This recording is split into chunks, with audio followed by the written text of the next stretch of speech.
So Mark Grayson was born to Nolan Grayson, a Viltrumite male, and Debbie Grayson, a human female. When Mark was 7 years old, his dad told him that he was an alien from a different planet and the superhero known as Omni-Man. Mark was told that the Viltrumites are virtually a race of peaceful supermen. Mark learned that his father had come to Earth to protect it, and that one day Mark would develop superpowers like Nolan. Every single day, he waited for his powers to develop. Then, one day in his senior year of high school, when working at his part-time job, he sent a trash bag flying through the sky. After this, Nolan eventually had his friend Art make Mark a superhero costume, but Mark needed to choose a name first. After protecting a classmate from being bullied, he was sent to the principal's office, who commended him, but warned him that he isn't invincible or anything. Mark liked the name and used it for his superhero identity. 2 months after Mark received his powers, he met the Teen Team, a group of teenage superheroes consisting of Robot, Duplicate, Rexplode, and Atom Eve. Then, on the next day, he discovered that Atom Eve was also a student at his school. Later, Mark teamed up with his father to battle an alien invasion from a group called the Flaxons. Then, Eve and Mark became friends and fought their teacher when they discovered he had been strapping bombs to students and blowing them up. At one point, while Omni-Man was out of town, Mark fought Alan the alien. Instead of being an evil alien, Alan was revealed to be testing the champions of planets. Unaware of this job, Omni-Man had previously always thought he was evil. After talking with Mark, Alan realized he had been going to the wrong planet for 15 years and left. A few days later, Mark went to an open house at Upstate University with his best friend William. While visiting, they were attacked by a robotic zombie. Mark moves out of the area and changes into his costume. The zombie lunges at him and he moves out of the way, only for it to impale itself on a statue. He rushes from the scene and goes back to William. William puts it all together and discovers that Mark has superpowers. William drives Mark to his house and assures him that his secret is safe with him. Not long after, Eve flies through Mark's window. She tells Mark her boyfriend, Rexplode, cheated on her with Duplicate. She then decides that she will quit the teen team. He comforts her until Mark's mother interrupts and demands they come downstairs. She lectures the duo, thinking they are in a relationship, until Omni-Man interrupts to tell Mark that the Guardians of the Globe, the world's premier superhero team, are all dead. The next day, Mark is at his locker with William, and they discuss Mark's secret identity. Their conversation is cut short by the intrusion of a girl giving Mark an envelope. Later, Eve goes to see Mark, and she and William both talk to Mark, each not trying to reveal his identity to the other.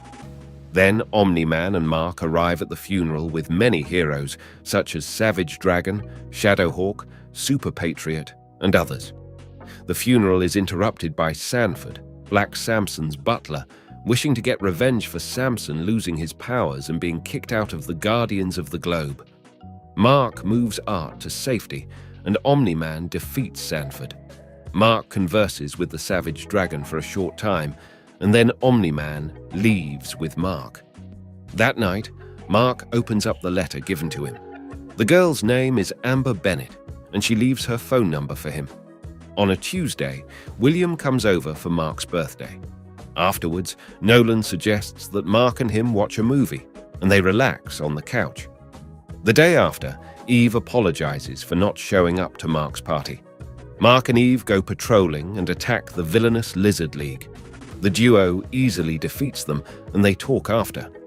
Mark states that they make a good team, and their conversation is interrupted by Robot, hoping to get Eve and Mark to try out for the Guardians of the Globe. Eve leaves after getting angry for some reason, and Mark goes with Robot.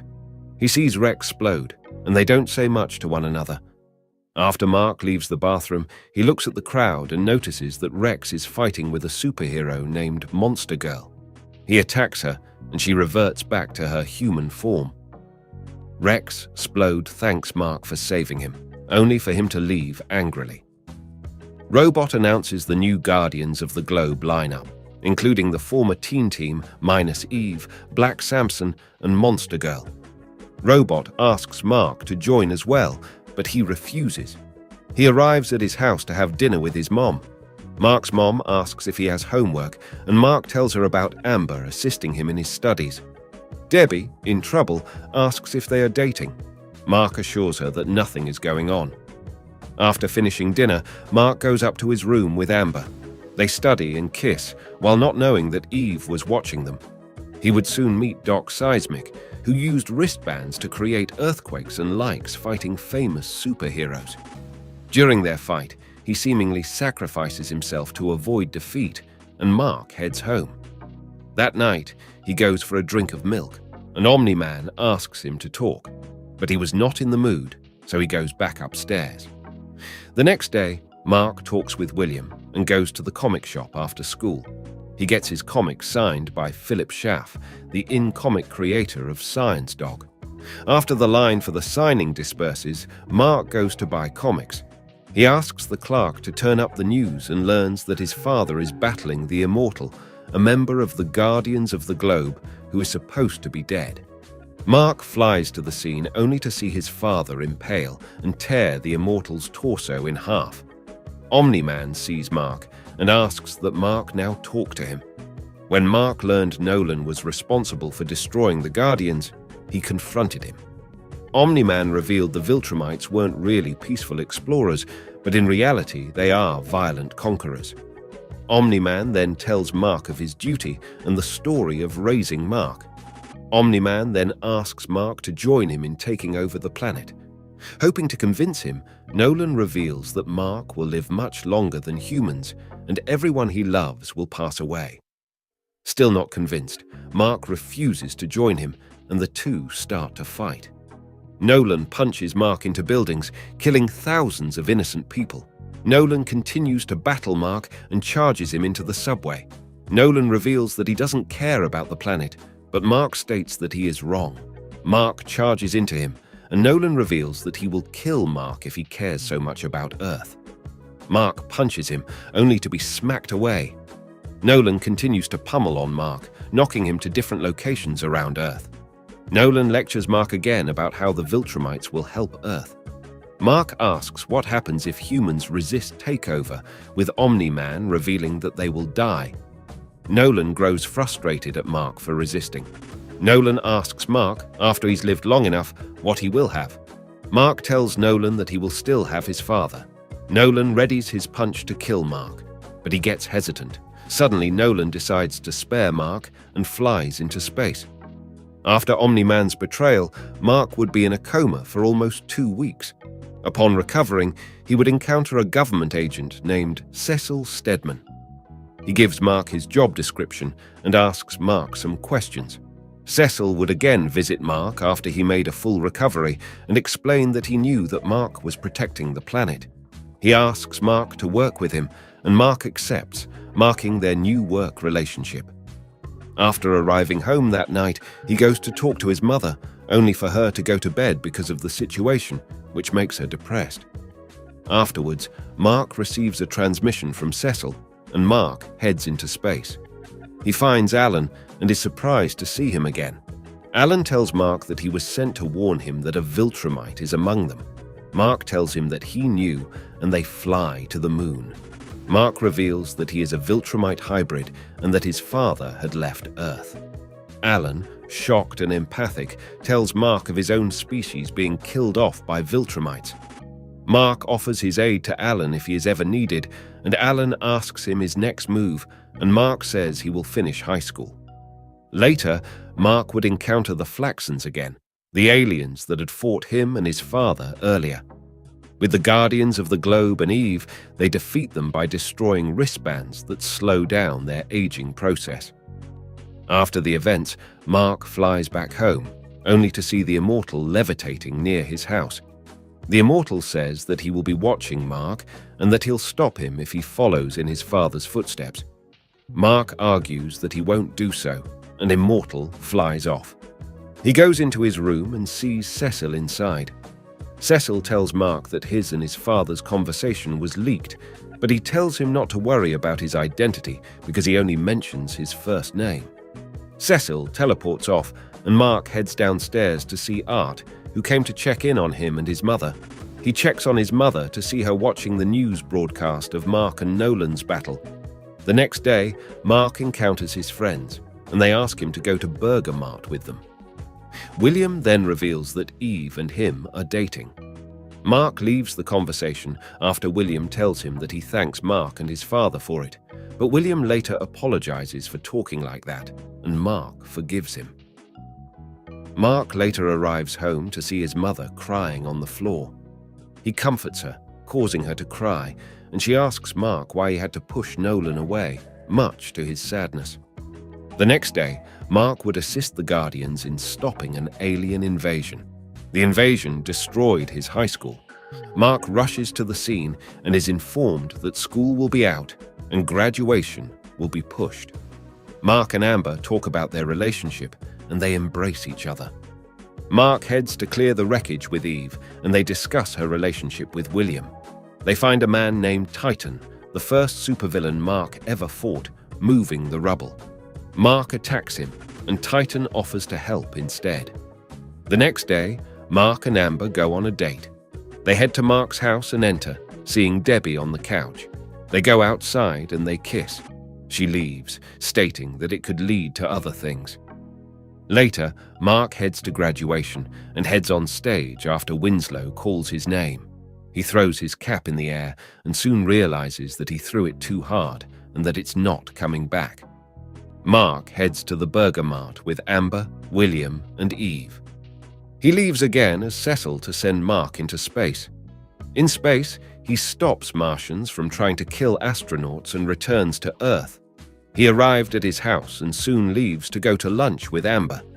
Their lunch date is cut short by Mark being needed on another mission. He rushes to the scene to see Titan again. Titan asks for his assistance in taking down Machine Head, a crime boss, and they fly to Machine's headquarters. Machine Head reveals that he knew Titan will try to take him down and that he was prepared, so he tells his henchmen to attack Invincible and Titan. Tether Tyrant attacks Mark, but Mark counters him. Furnace attempts to burn Mark for payback when they last fought, but there is no effect on Invincible. However, Battle Beast then attacks Mark and actually defeats him. Soon, the Guardians of the Globe, including new member Bulletproof, arrive to handle the fight. Mark later wakes up, recovering from his injuries. However, Black Samson and Bulletproof didn't do so well and had some serious injuries after fighting Battle Beast. Mark then leaves for his house, only to find Eve in his room. Eve reveals that she is quitting being a superhero. She tells Mark that her powers are being wasted and she's going to Africa to help out there. Mark, who was confused at first, accepts her decision. They hug and Eve wants to reveal something to Mark, but she hesitates and then leaves. Mark later goes to see Art to get his costume fixed. Art suggests making a new one and Mark goes to have dinner with his mother. They discuss Amber and various other topics.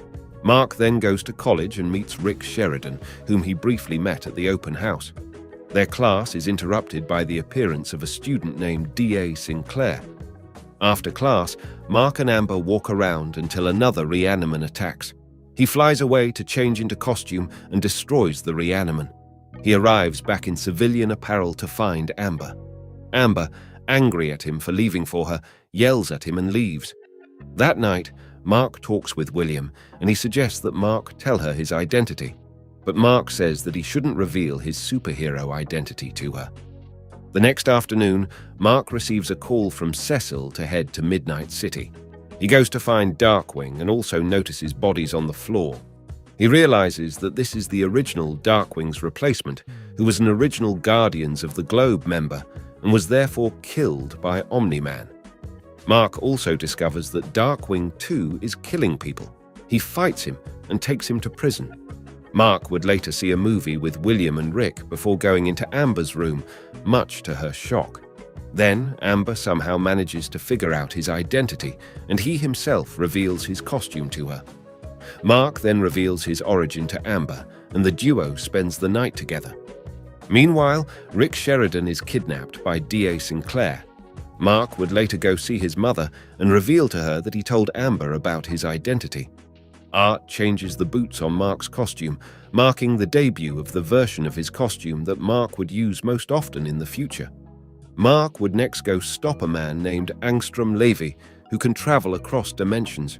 He made a machine and attempted to find his dimensional counterparts and use their knowledge to better the human race. Angstrom was being helped by Mark's old foes, the Mauler twins.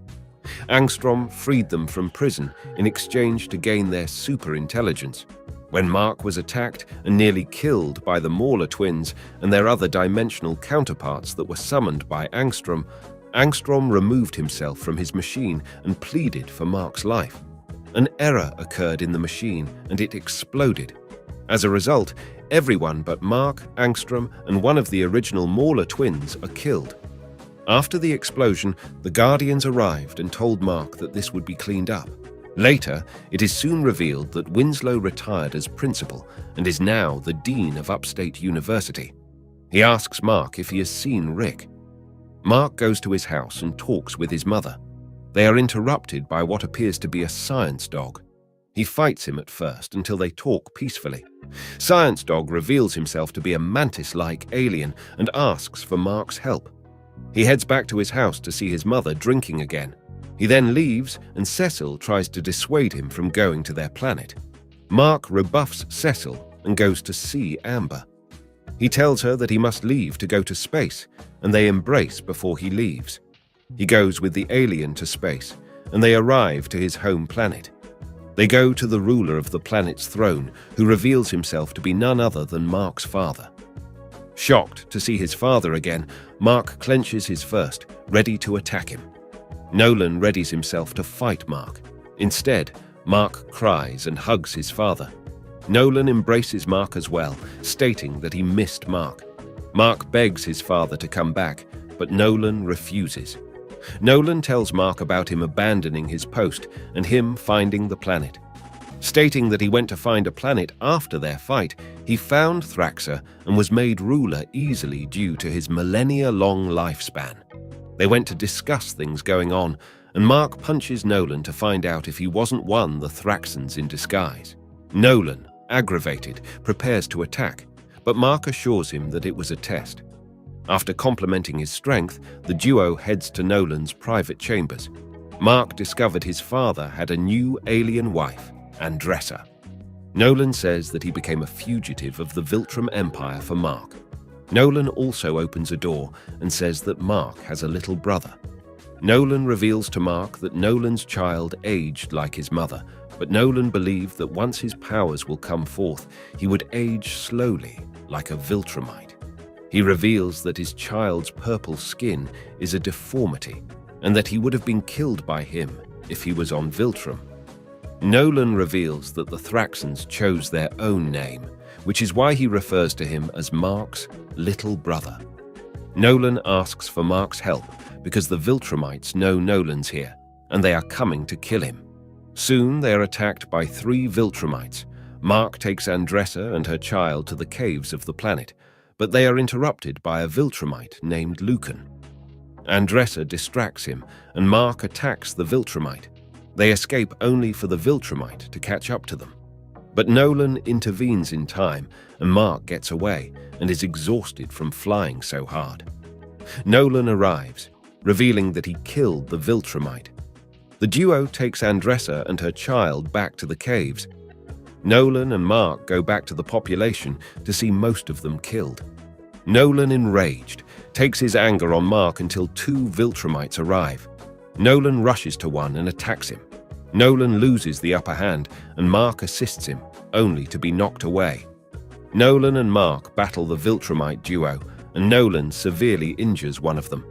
Their battle appears one until Lucan arrives to attack Nolan and ends up breaking Nolan's back.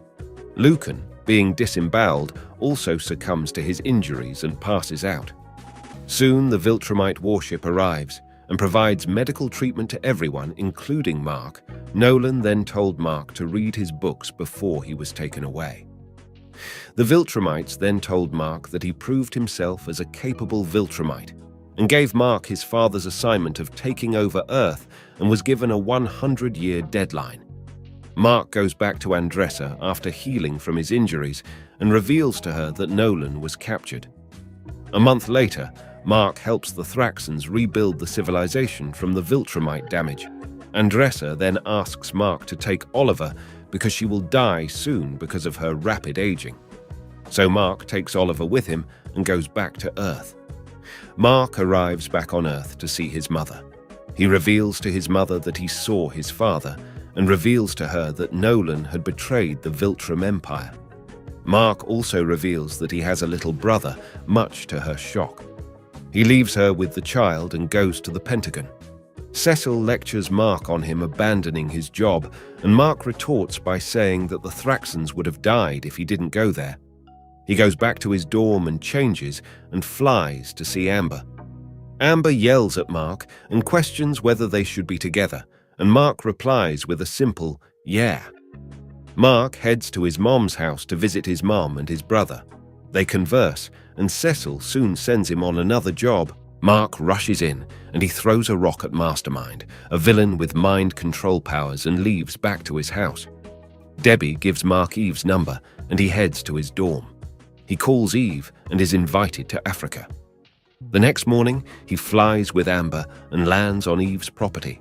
She greets the duo, and they head inside. Mark heads outside to push himself to fly faster. He lands to see Eve on the roof. Mark catches her up to speed, and they head to stop a stampede of animals. They go back, the trio eats lunch, and Mark receives a call from who he believes to be Cecil. The caller states that Mark's mother is in danger, and he quickly rushes home. It is revealed that Angstrom Levy is holding Mark's mother and his brother hostage. He asks Levy to let her go. Angstrom reveals his knowledge on Mark and who he is. Mark, then realizing who he is, angers Levy by calling him that guy. Levy punches his mom, and Mark charges at him. Levy would send him into a dimension where dinosaurs display anthropomorphic traits. They head to eat Mark, but Mark escapes to face Levy again. Mark then met Spider-Man and the new Avengers. Mark met Spider-Man's family and in the process realized he had a lot in common with them. He teams up with Spider-Man to take down Dr. Octopus. After finally beating him, Invincible found a portal that took him to his home dimension and saw that his mom was beaten up. Angstrom then sends Mark to which appears to be the Walking Dead universe. Next, he would go through various other universes, including the DC universe. Mark waits until Levy arrives and flies into him. Mark, noticing that his mom's arm is broken, breaks a hole in the house, clenching Levy. Levy turns it around and punches Mark through it as they go through various dimensions. Levy threatens to kill Mark's family, and Mark gets extremely furious after hearing this and beats Levy to death. Mark then stands in shock and thinks about what he has done until a group of Guardians arrive. They reveal that they are 15 years from the future, and Robot transmits a frequency to get Mark back to his reality. Before he leaves, Eve tells Mark that she has loved him for a long time and that she was devastated when Mark left. He leaves back to his reality, and Mark rushes to his house. He meets Amber, she embraces Mark, and he rushes to the Pentagon to check on his mother and brother. With only a few bruises and a broken arm, Mark rejoices that his mother is okay. Later, Mark would fight a person named Rampage, and then flies to see Art. He tells Art about Eve's love confession, and Art suggests that he make a choice on Amber or Eve. Mark decides on Amber, and they discuss Nolan's betrayal. He asks Art about Nolan's books, and he gives Mark the book. Mark reads the story, and the book reveals clues on how to beat Viltrumites. Meanwhile, Robot has transferred his consciousness into a younger, cloned body of Rexplode, meaning all of his robot shells are merely drones. The next day, Mark heads to his dorm, and William discusses a plan to find Rick. William disguises himself as a homeless person and waits to be kidnapped. An hour later, William is kidnapped, and Mark attempts to rescue him. He is attacked by Reaniman, and he knocks out one of their visors. That Reaniman is revealed to be Rick Sheridan. Mark pleads with Rick, but to no avail. He finds William and frees him. With William's help, Rick gains control over his body, and then Rick assists him in fighting other Reaniman. Sinclair, the creator of all those Reaniman, attempts to escape, and Mark stops him by breaking his jaw. Soon, Cecil arrives to the scene and has his men take Rick and William to the Pentagon.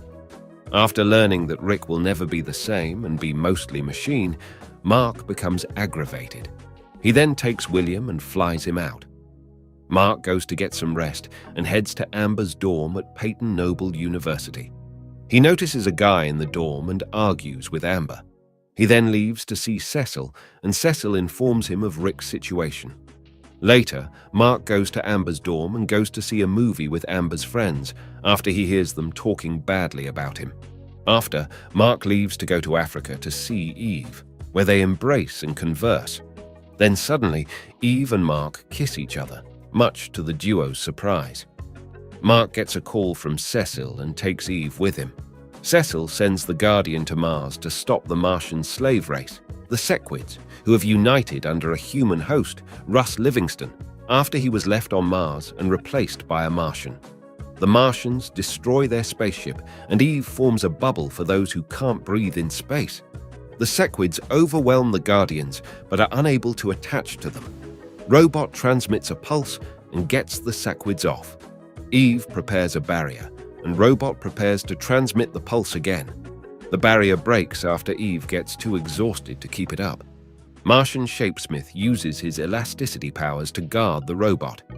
Mark grabs the device after a brief argument with the Immortal and activates the device, getting the Sequids off of Livingston and saving everyone. The Martian King states that Shapesmith will be executed, but the Guardians refuse to let their member get executed, and they escape. Mark comes back from destroying a Martian ship, and Eve embraces him. They discuss their kissing instance, with Mark not being sure about their relationship. Mark arrives to see Amber, and the same man she was studying with is there once again. From there, Mark decides to break up with Amber because he believes she shouldn't deal with him being away all the time. She agrees, and they cuddle one last time. Then, Mark goes to see Rex after a parade is given to him for saving Earth, while Mark and the Guardians were fighting Martians. Rex, meanwhile, had witnessed his teammates duplicate and Shrinking Ray sacrifice themselves to kill several members of the Lizard League. Mark would then go into space and keep an eye on the astronauts on a moon base. Later, Mark defeats a giant with the Guardians of the Globe. Mark then goes to his house to see Oliver. They play catch, and Oliver suddenly reveals his Viltrumite powers. Shortly after, Mark discusses with his mother about making Oliver his sidekick. Debbie says no, and Mark talks about quitting school. Mark states that he isn't passing and that he's making more money than he would with a college degree. Mark receives a call from Cecil to go to space. In space, he sees the Immortal battling Alan. He breaks up their fight. They head to Mark's upstate dorm, and Alan asks Mark to come to Talescria. Mark refuses, but instead gives Alan Nolan's books to scan and tells him everything that happened. Alan departs, and Mark does homework until he gets an unexpected visit from Eve. Eve comes to ask where Mark stands on her having feelings for him. She stated that she hoped that Mark coming to Africa alone meant he liked her. Mark doesn't act surprised and states that a future version of Eve told him her feelings. Mark, not sure on what he wants, tells Eve he's not sure. She leaves and William enters. They then go to class to learn that he failed the course. He has a lunch date with his mother, only to be interrupted by a Viltrumite woman.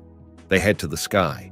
She attempted to get him on the Viltrumite side, even helping him save people being attacked by a monster. She killed the monster, but Mark still refused to help the Viltrumites. The woman attacks Mark, stating that it wasn't up for discussion.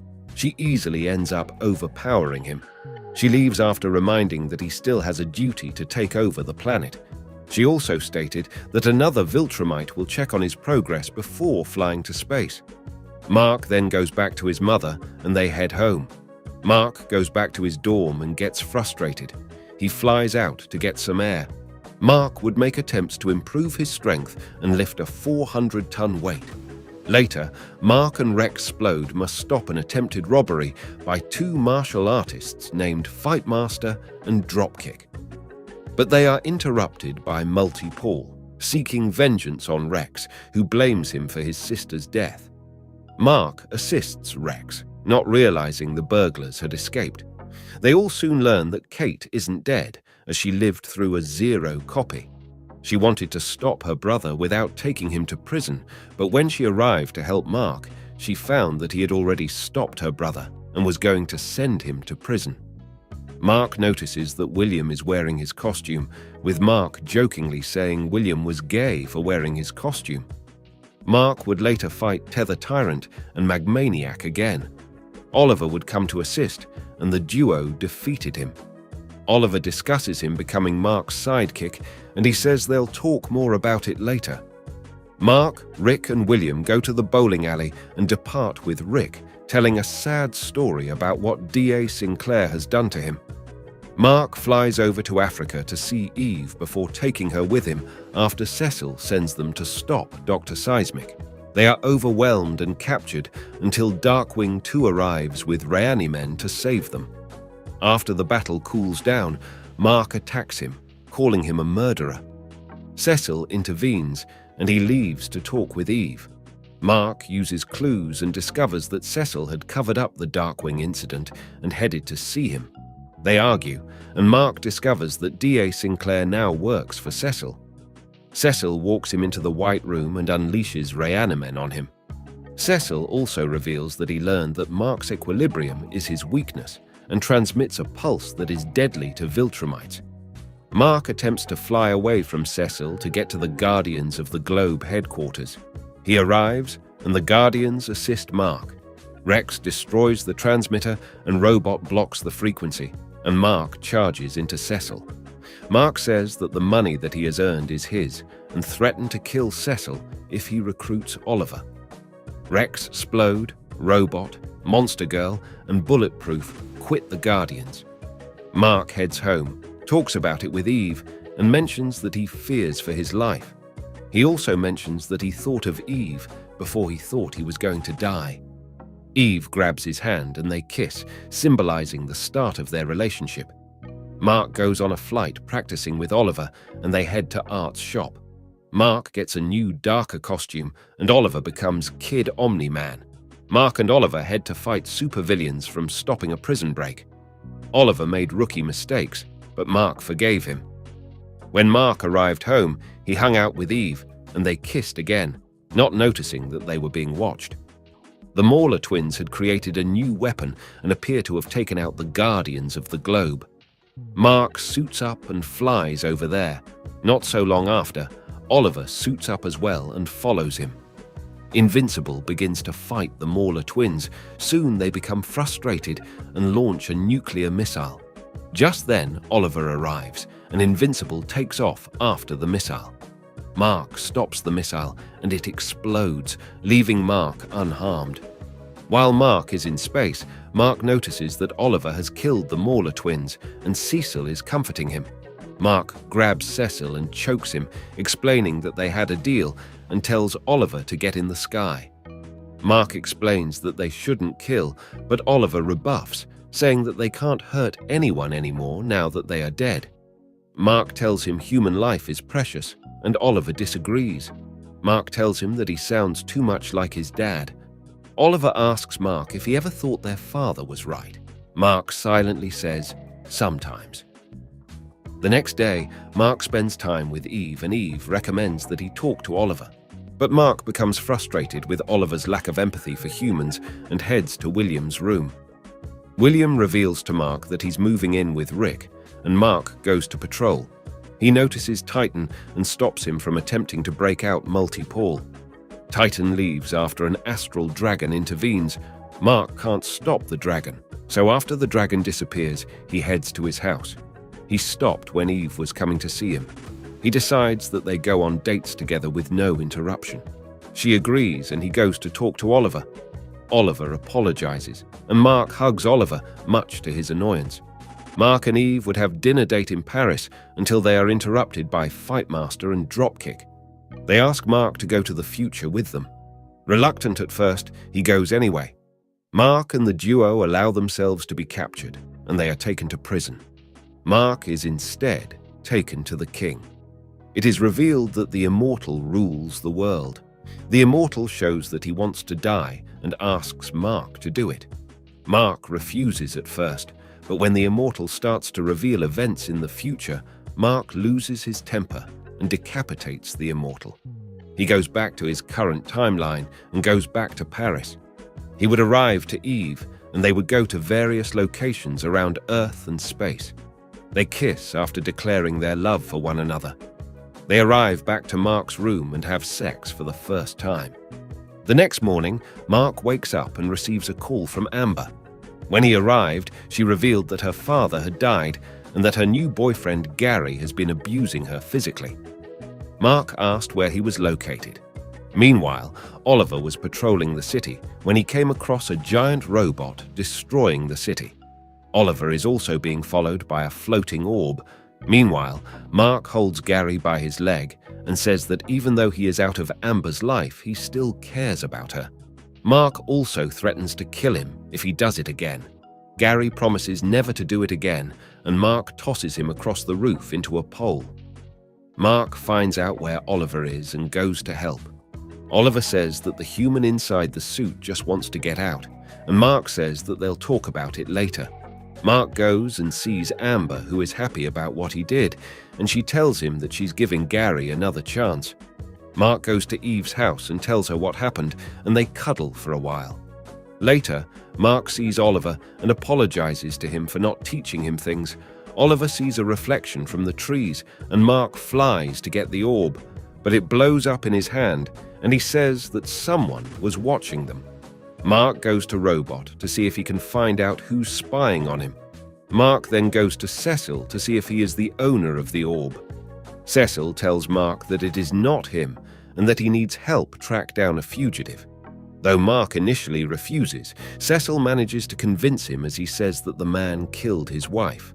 The fugitive turns out to be the astounding Wolfman. The Wolfman also manages to convince Mark that he didn't kill his wife. Mark asks that he come peacefully, and he complies. He takes him to Cecil, but Mark has some disagreements with him. Cecil unleashes the Reanimen on the duo, much to Mark's annoyance. Mark and Wolfman manage to destroy a few Reanimen until Mark realizes that they will be overwhelmed. Mark flies him out of the Pentagon, and they are ambushed by the Immortal, Darkwing 2, Dupli Kate, Shapesmith, and Black Samson, the members of the Guardians that didn't quit. After fighting more, Mark grows tired of holding back on them, and he grabs Immortal's head, swinging his body to knock out the Guardians. They manage to escape, and he takes Wolfman to his estate. Wolfman reveals the murderer to be Zechariah. Mark meets Gary's estate manager and friend, Dunford, before taking him back to the Elder Brood. Later, when he returns, Eve reveals that she started the company on Invincible's name to make them money. They kiss and cuddle with each other. Mark meets a costumed hero named Powerplex, who seeks vengeances on Invincible for his father's battle with him. Mark attempts to capture him, but he escapes. Next, Mark would arrive on staged kidnapping. Powerplex attacks Mark and accidentally uses his power to kill his wife and son. Mark bear hugs him, and he loses his power. Mark would later visit him, and Powerplex states that he will find a way to kill Mark. Later, Mark would be laying on Eve's bed. He gets a call and responds to the call of his evil alternate dimension counterparts attacking the world. Mark fights one of his counterparts, and it appears they are evenly matched. Mark smashes his fist on his temples, and he's attacked by the Capes team, mistaking him to be Evil Version. Afterwards, Mark and Eve assist Cyberforce in killing another of his counterparts. They are successful, but Eve is severely injured. Mark takes her to a hospital to get medical attention. Cecil interrupts and asks for help. Mark refuses, stating that Eve needs him. Cecil pleads, but Mark tells Cecil that he doesn't care and that he has every hero on the planet working on this. Soon, Mark, Oliver, and Zandale find out that Angstrom Levy is behind the incident. Mark also realizes that it was Angstrom who was spying on him. Mark attempts to attack him, but is knocked back by several of his orbs. He crushes one and grabs Angstrom's throat. Oliver insists that Mark kill Angstrom. After a long pause, he decides to go through with it, but Angstrom knocks him back again and prepare to escape. Before the portal can close, Mark rips off Angstrom's forearm. So after 4 days, Mark looks on at the carnage caused worldwide by his counterparts. Invincible visits Eve in the hospital often, while the rest of the superpowered community cleans up after the war. Invincible later joins in, but blames himself for much of the death and destruction, but he isn't the only one. Many of the human populace view him as the cause of the chaos. Powerplex, who escaped during the chaos and then chose to help clean up, even attacks him when he goes to the cleanup, and Badrock has to hold him down and take him back to custody. Later, Cecil brings Mark together with Robot, Brit, Black Samson, and Donald Ferguson, explaining that Darkwing and Rex are dead and the Immortal and Kate have quit to have a family. So a new Guardian of the Globe is needed, and Mark should be the leader, but Mark is uneasy and still doesn't trust Cecil, so he leaves. After some more self-loathing, a Viltrumite named Conquest shows up to remind Mark of his job of taking over Earth, but Mark is somewhat glad to see him, as he needs to hit something. When the duo collided, buildings were shattered, and their natural power caused a shockwave. The duo charged into each other, with Conquest overpowering him. Mark attacks him, and Conquest is amused by his effort. Mark manages to land a few blows, but Conquest gets serious and lands a blow himself, bruising Mark's eye. The duo moves at such fast speeds that Oliver is unable to keep up with them. Mark asks Conquest to listen, but Conquest refuses. Oliver tries to help, but Mark shoves him away, hoping Oliver won't get killed. Mark lands a few blows, but Conquest catches his punch. Conquest slings Mark around, but Oliver intervenes again. Mark witnesses Conquest break Oliver's arm and his attempt to rip Oliver in half. Mark charges into him, and Conquest sends him flying across a ship at sea. Meanwhile, Eve wakes up and rushes to help Mark. Mark attempts to move Conquest, but he breaks Mark's leg. Eve puts Conquest in an imprisoning bubble, but he easily breaks out. Conquest easily overwhelms Eve and impales her.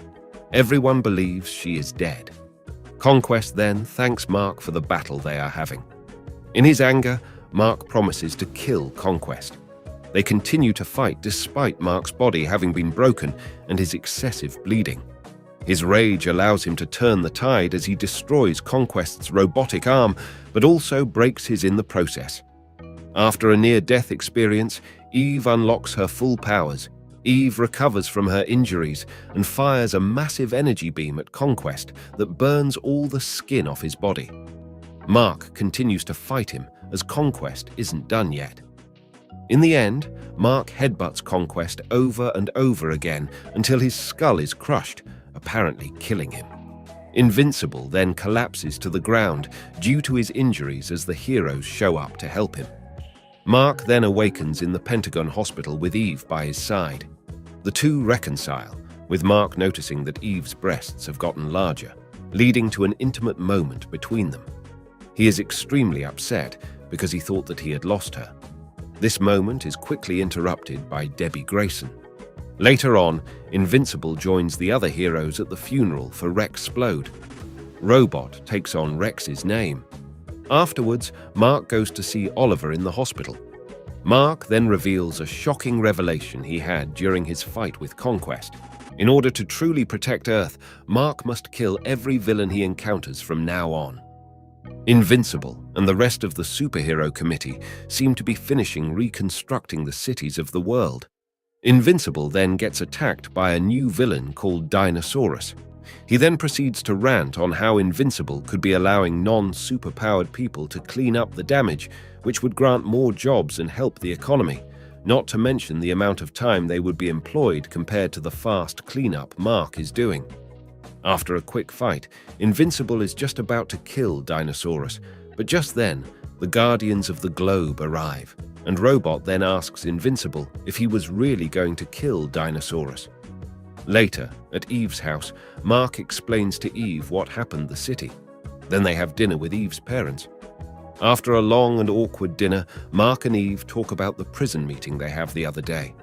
After the prison meeting, in which Mark agrees to not charge the prison for 3 months, they both meet an older Oliver flying around with a new costume, now calling himself Young Omni-Man. Oliver goes on and tells them that there's no one on the house, so they can have some fun. Later that night, Mark knocks on the bathroom door and she tells him go away for some reason. Meanwhile, the Sequids commence their attack lead by Russ Livingston in Texas. Mark answers the call first from a nuclear plant and heads off before his mother can tell him what's happening in the city. Mark and Eve face an alien named Universa. She tells them that she is on Earth for the planet's energy and will not leave until she gets it. After a difficult fight, Invincible manages to get her staff, which is revealed to be the source of her powers. Invincible gets shocked since he can't wield the staff. Atom Eve Sucker punches her and rushes to see if Invincible is okay. Right then, Cecil enters the room and tells Invincible that the Sequids are back. He then heads off to fight the invasion along with other heroes. The battle seems hopeless, leaving Invincible with only one choice: to kill him. After Invincible kills the possessed, he quickly leaves the scene and feels guilt over what he's done. He returns to his house to tell Eve what he did and how bad he feels, and he gets cut by Cecil, who asks Mark to come with him to the base.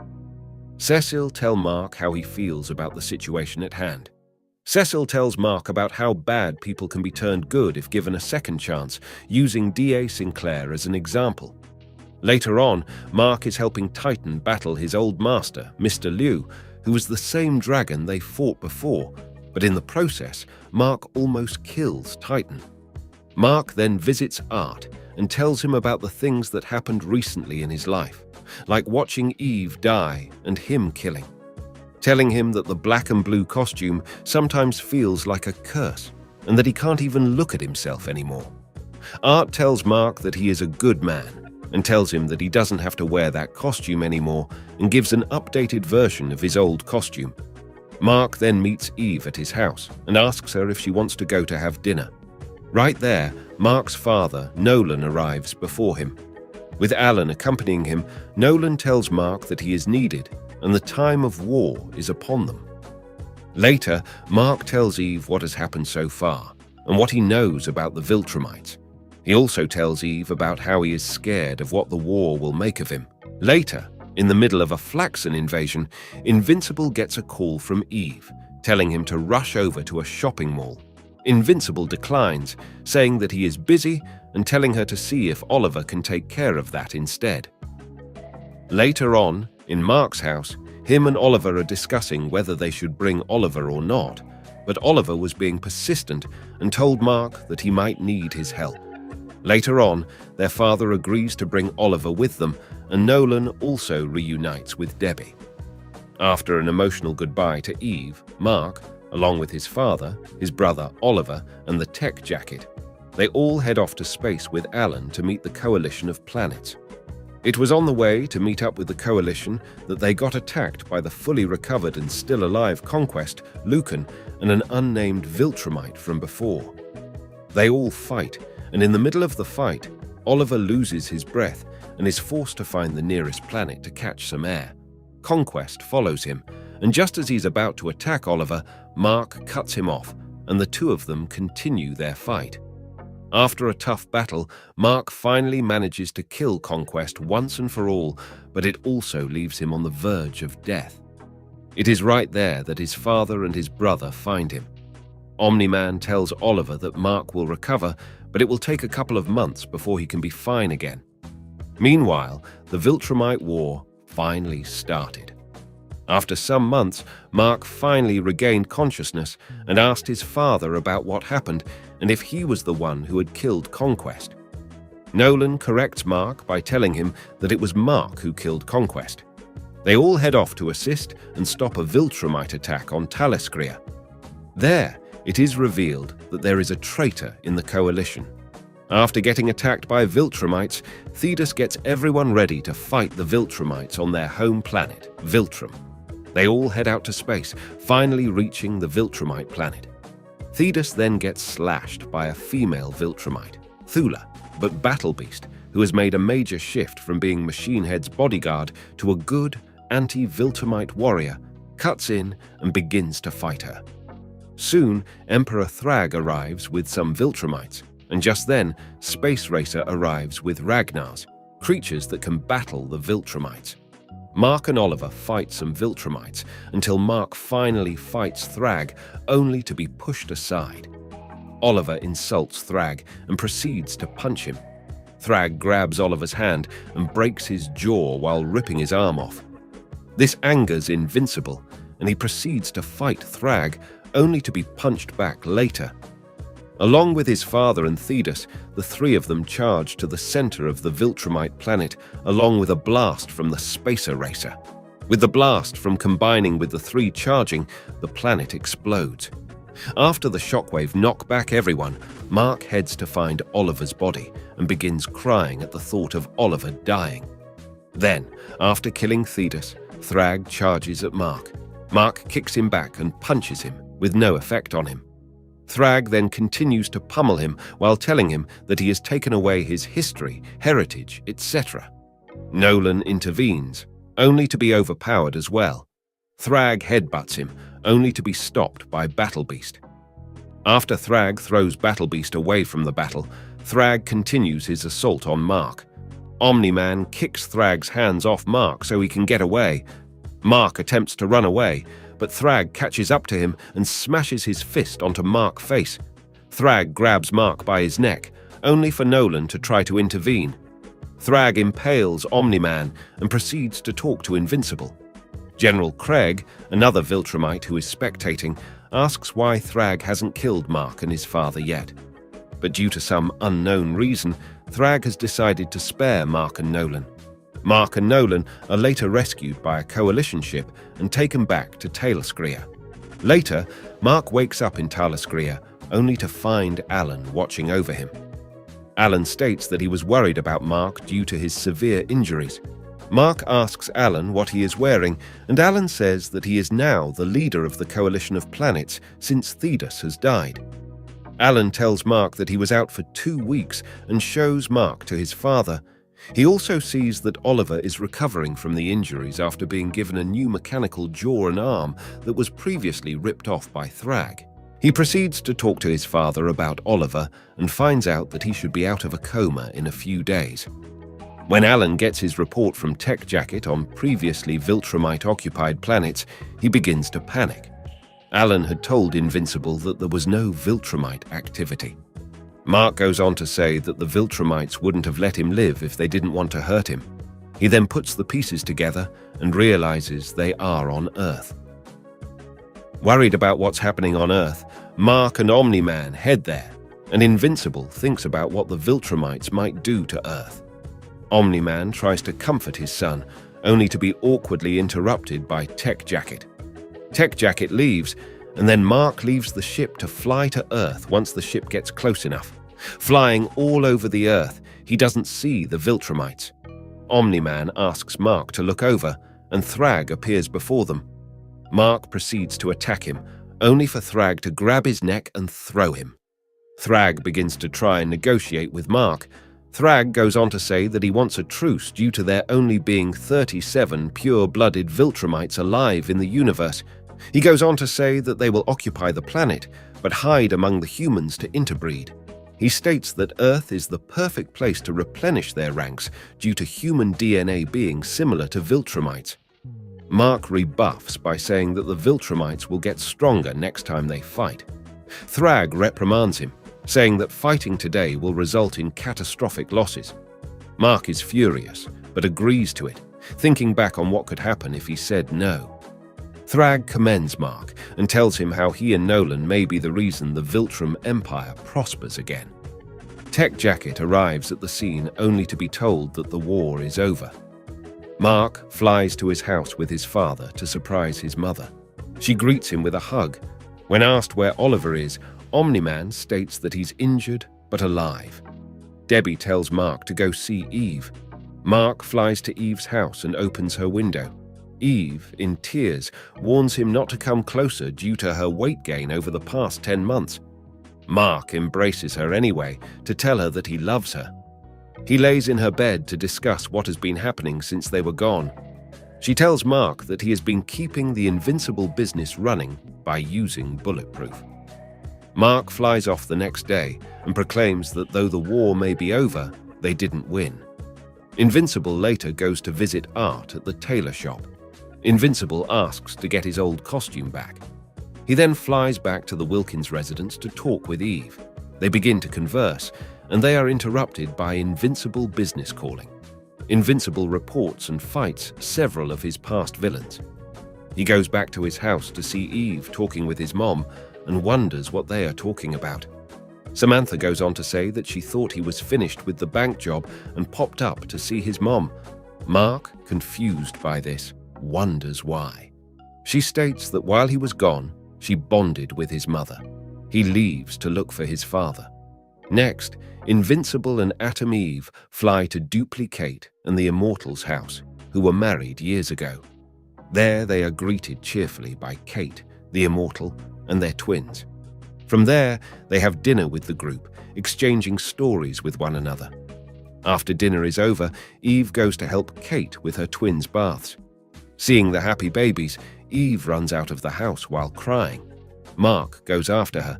He asks why she is crying, and she finally reveals that she had an abortion when he was gone. Mark, shocked at the revelation of her being pregnant before, begins to cry. He embraces her and apologizes for leaving her alone all that time. Mark and Eve arrive at his house, only to see his mother and his father together. They tell Mark that they are back together after the events of Omni-Man abandoning his post. They also inform him that they are going to Talescria to see Oliver and work on their relationship. As the spaceship leaves, Mark and Eve go outside to talk. After they are finished, they climb into Mark's bed. Mark wakes up and wanted to talk about what happened that night. Eve drops the subject and they go back to bed. Mark goes to visit his old friend, William, over at Upstate University. Hoping to check up with his old friend, they discuss things. Rick Sheridan, William's roommate, comes in, happy to see Mark. He dropped off dinner on the counter and gives William a kiss on the cheek. Mark is shocked and asks William if he is homosexual. William reveals his sexual orientation to Mark, confused at first because he assumed that Mark knew.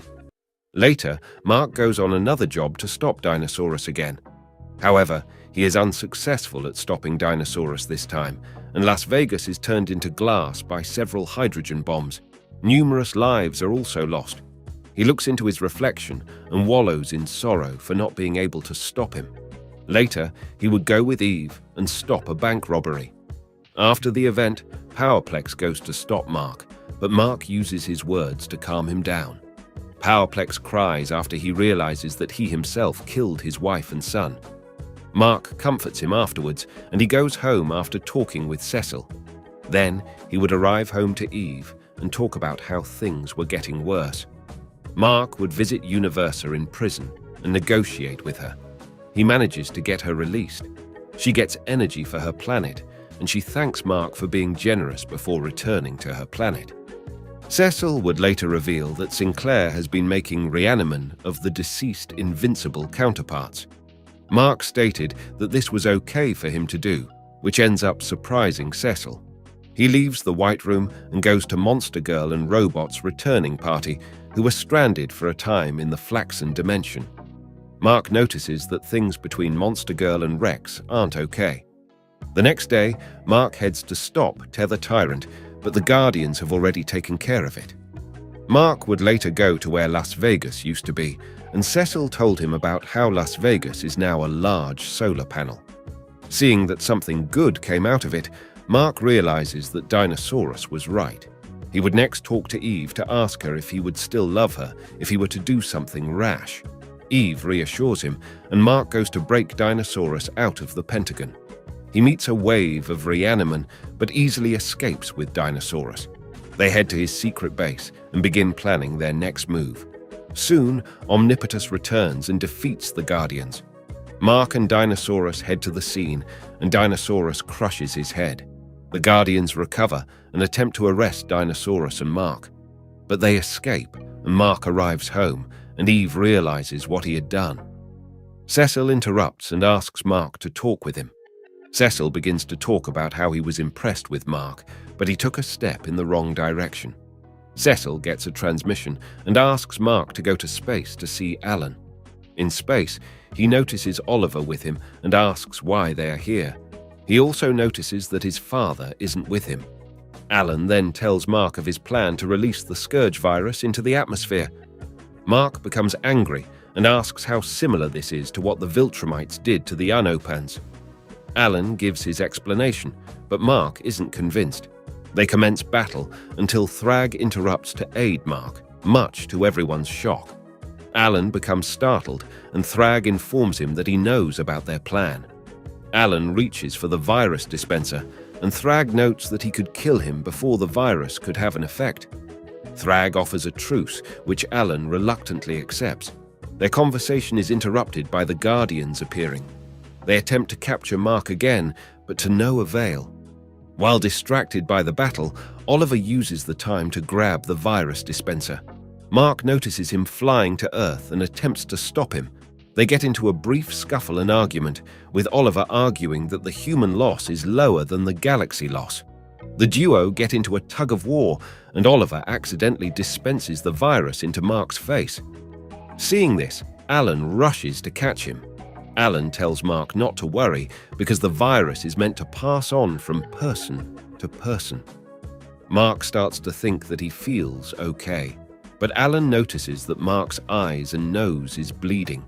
Later, Mark would be quarantined in the Viltrumite warship. Mark would be kept there until Thragg attempted to kill him. Dinosaurus intervenes and is severely injured by Thragg. Dinosaurus grabs Mark and uses an escape pod to leave. Mark wakes up, noticing Dinosaurus saved him. Dinosaurus reverts to human form, and Mark compares him to Oliver. Mark says that he lacks empathy for humans, but unlike Oliver, he has pure intelligence. Mark also learns that Thragg attempted to kill him. Later, Bulletproof arrives to save Mark, believing him to have been kidnapped by Dinosaurus. Eve arrives and tells Mark that she sent Bulletproof. Oliver and Alan arrive at the scene and attempt to fight Dinosaurus. Mark attempts to stop their assault and punches Alan. The result breaks Mark's arm, making him realize that the Scourge virus has weakened him and he may have lost his powers. Mark is then taken to the Pentagon and has surgery on his arm. Cecil explains to Mark that the virus has weakened his invulnerability and that he may never get his powers back again. Mark states that this may take some time in getting used to it.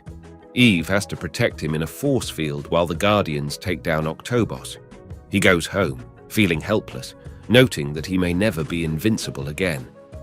A Flaxen invasion of London occurs, and Mark asks Eve if she can go. Eve says no, citing that he will be unprotected. After the battle gets intense, Eve decides to go to London herself. Mark watches the news and becomes frustrated, kicking a table. Oliver and Alan arrive to Mark's house, and Mark displaces his frustration onto the duo. Mark apologizes after the duo give their reasons, and Oliver asks to speak with Mark in private. Oliver apologizes to Mark for infecting him, and they hug. Eve arrives, says goodbye to the duo, and asks Mark if he wants to have sex. Mark says yes, though mentioning that not having his powers don't make it the same. Afterwards, Mark begins to feel worthless because his powers desensitize him. That night, Mark and Eve begin to have an intimate moment. As they progress, Mark discovers that his powers are back. After discovering that his powers are back, Mark and Bulletproof have a conversation about Bulletproof helping Invincible business. Mark allows Bulletproof to keep the Invincible costume and flies off to Dinosaurus's base in his other one. Dinosaurus says that while Mark lost his powers, Dinosaurus had a plan to stop the effects of global warming and famine. He informs Mark that he has placed a bomb in Los Angeles. Mark rushes to Los Angeles to find the bombs. He calls Cecil so that he have the Guardians assist him. After the Guardians arrive, Dinosaurus arrives to the scene and gets into a brief argument with Mark. Dinosaurus mocks Mark for saving Los Angeles when billions matter more. Dinosaurus also reveals to Mark that Los Angeles was a distraction and that he placed a bomb in Greenland, which subsequently detonates. Mark flies up to the air and sees that the effect flooded many major cities around the world. Mark becomes angry and grabs Dinosaurus to crash him into the ground.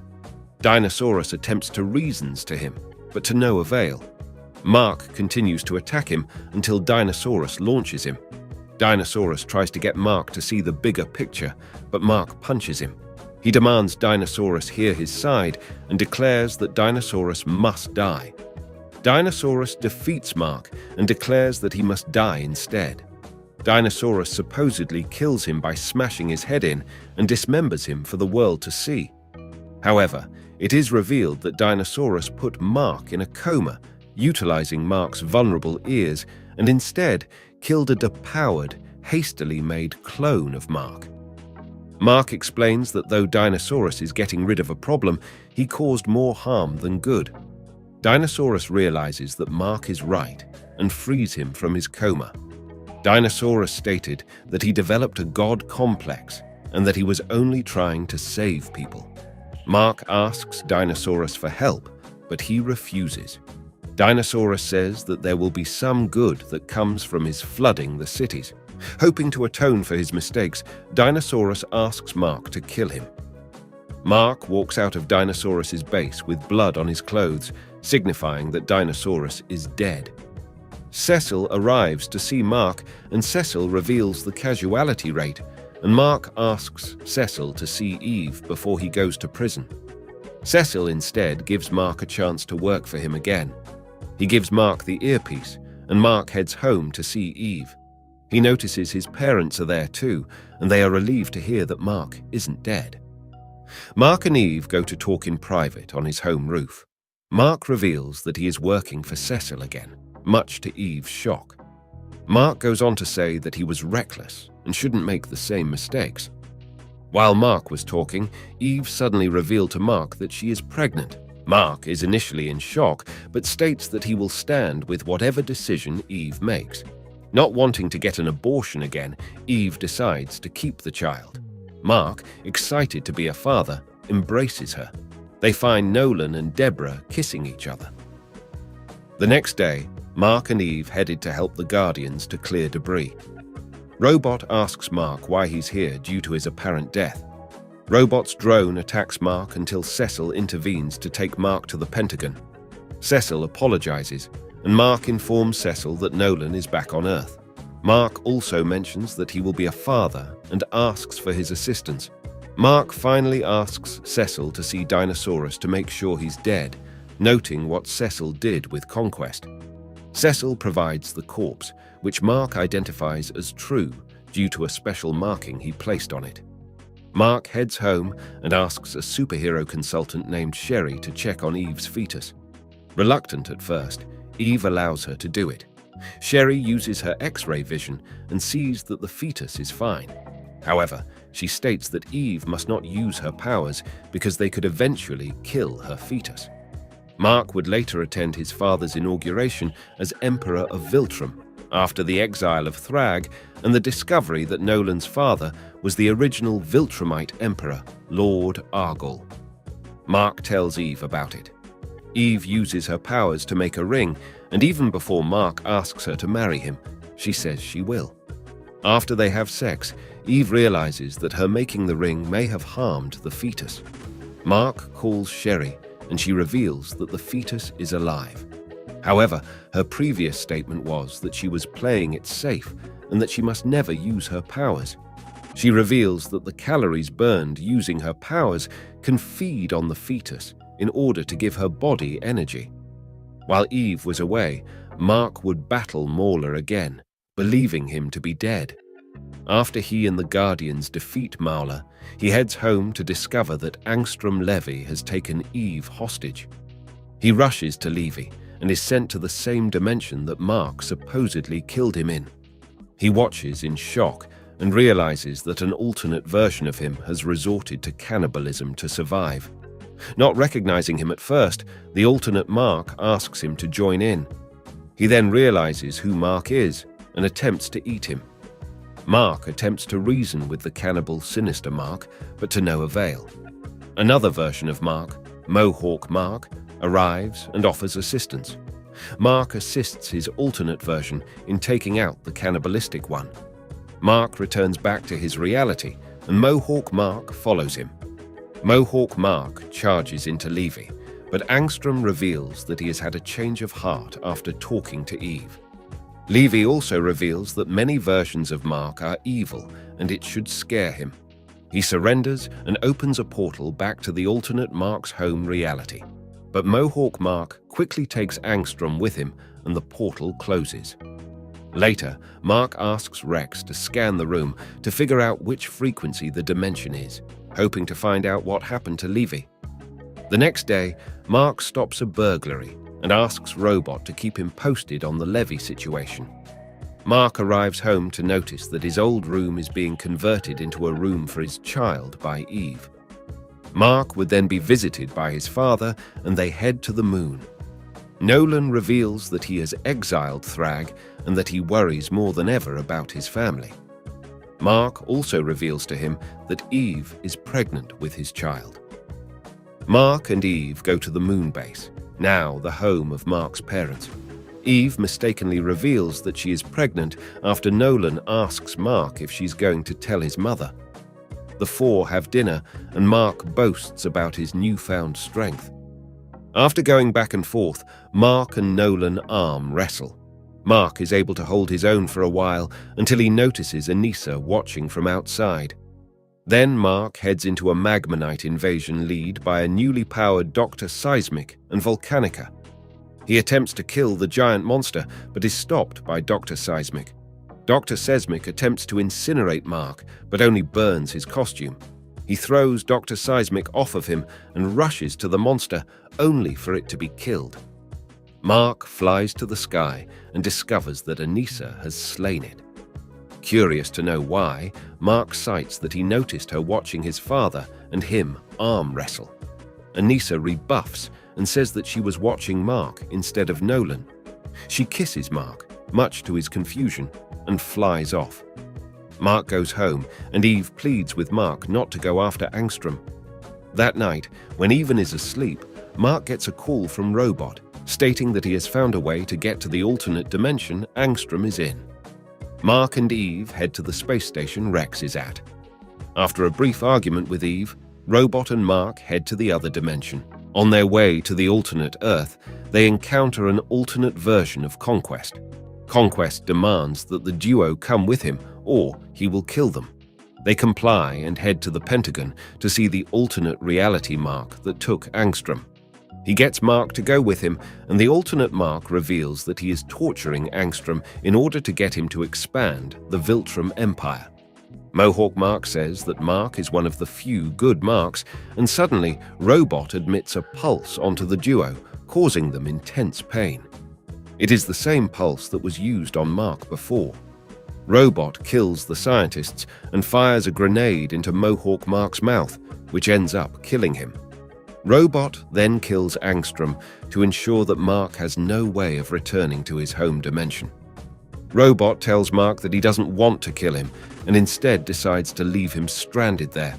Seeing the carnage and an alternate Craig coming, Mark thinks of a plan. He switches costumes with the dead version of him and rips out his hair to make it look as if he is Mohawk Mark. Mark lies to Craig and asks that he handle the Emperor's duties until he finds a way to get out. He flies to the Teen Team base to see if an alternate version of Robot is there. At first, the alternate Robot threatens to kill him, but Mark talks him down. He states that he is from another reality and wants his help. Alternate Robot reveals that Mark killed Eve in his reality. Afterwards, Mark has Robot come into a lab with him to find a way to get him back home. Reluctant at first, Robot offers his assistance despite risking his death. Mark goes out to search for the Mauler twins and finds one that is still alive. Although they had a brief confrontation, Mark reveals to him that he is from another reality and he didn't kill Mauler's brother. Mauler offers his help and they begin building a cloning machine so Robot can pose as the new Mark. He asks the Viltrumites to not attempt to rescue him so he could cover Robot and Mauler aiding him. Months later, they finish the project and begin the cloning process. The Viltrumites unleash an alternate version of Monster Girl, who is physiologically an infant, and she transforms into an even larger monster. Robot quickly transfers himself in Mark's cloned body, and Mark heads back home. Mark arrives back at the old Teen Team base and flies back to his house. He arrives and is relieved to see Eve alive. Mark asks where Robot is and what he told her. Eve replied that he said Mark was dead. Mark asks if she knows where Robot is, with no response again. Mark then asks about Eve's well-being. Eve states that she almost lost their child, and that Mark being gone for 6 months caused her to not want to eat. Eve tells Mark what Robot said, and Mark states that he lied. Not caring, Eve goes on to explain that raising her child without him would be the best option. Mark notices that Eve isn't wearing her ring, and Eve says that she cannot allow a child to live through a life without knowing when or if its father is coming back. Mark attempts to explain to her that she was right about Angstrom, but Eve refuses to listen. Eve tells Mark that their relationship is over, much to Mark's sorrow. Mark begins to cry, and Eve explains that his unreliability is the reason why. Mark asks that Eve leave to where she can't be found by Robot. He flies out of his house, crying and declaring his love for her. He is interrupted by the appearance of Anissa. She asks Mark where he has been, but he does not want to talk to her. Anissa tells Mark of the Viltrumite mission and how she isn't performing on her part. Mark attempts to leave, but Anissa stops him, saying that she refuses to mate with humans but will settle for Mark because he has Viltrumite DNA. Mark refuses her, flying away, but Anissa stops Mark by attacking him. Mark, not wanting to fight, asks her to leave him be. Anissa says she doesn't want to fight either, but cannot stall the mission any longer. Anissa attempts to seduce Mark, but he refuses. Losing her patience, Anissa headbutts Mark and continues to assault him. Mark asks her to leave him alone, but she ignores him. Mark attacks Anissa, hoping to sway her away. However, she is enjoying their conflict. Anissa catches Mark's next punch, complementing his strength. Anissa uses her superior strength, and they land on an unknown farm, with Anissa on top of Mark. She holds Mark's arms back, demanding that he stop resisting. Mark attacks her, demanding that she leave him alone. Anissa puts her elbow on his neck, saying that she doesn't care. Mark attempts to push Anissa off of him, but is unable to. Anissa tears off both of their costumes. Anissa then rapes Mark, and traumatized by the event, Mark begins to cry. Anissa demands that Mark man up and says that it will probably take a few more times, implying she will come back. She flies away, leaving a traumatized Mark to reflect. Mark then receives some clothes from a farmer and flies off to the Pentagon. Mark asks Cecil about Robot's location. Cecil reveals that they don't know and questions Mark. Robot arrives and attempts to lie to Cecil, saying that Mark was killed. However, he sees through it, and Robot transmits a pulse to depower Mark for a bit. Robot slits Cecil's throat and crushes his skull. Mark, despite being in pain, destroys Robot's drone. Robot asks Mark to come to Mark's house. Mark flies there and notices that Robot's new drone is with Eve. Mark attempts to attack Robot's drone, but is blocked by another pulse. Mark hits him, which only hurts himself in the process. Robot dismembers Eve's leg after attaching a latch to her. Mark bandages her leg, and Robot fires a grenade. Mark escapes just in time to save her. Eve, after destroying Robot's drone, creates a force field to protect her from the vacuum of space, and the duo heads to the Viltrumite warship. Eve tells Mark worriedly that their baby might be in trouble now, and becomes unconscious. Mark asks his father to help him, and Eve is put into surgery. Meanwhile, Rex kills multiple superhumans and takes over the world. Mark falls asleep and awakens to see Sherry holding his newborn daughter. He grabs his daughter and holds her, crying. Sherry tells Mark that Eve won't have a human leg anymore. Mark says that he is happy that she is alive. After her surgery is over, Mark heads to see Eve, who asks to hold their child. He leaves to talk to his father and learns that Monster Girl is in surgery after attempting to fight Robot. Their conversation is interrupted by Anissa reporting to Nolan about Robot's drone. Mark shakes at the sight of her, and she whispers to him that she missed him. Mark offers to help his father fight Rex, but Nolan suggests that he tend to Eve.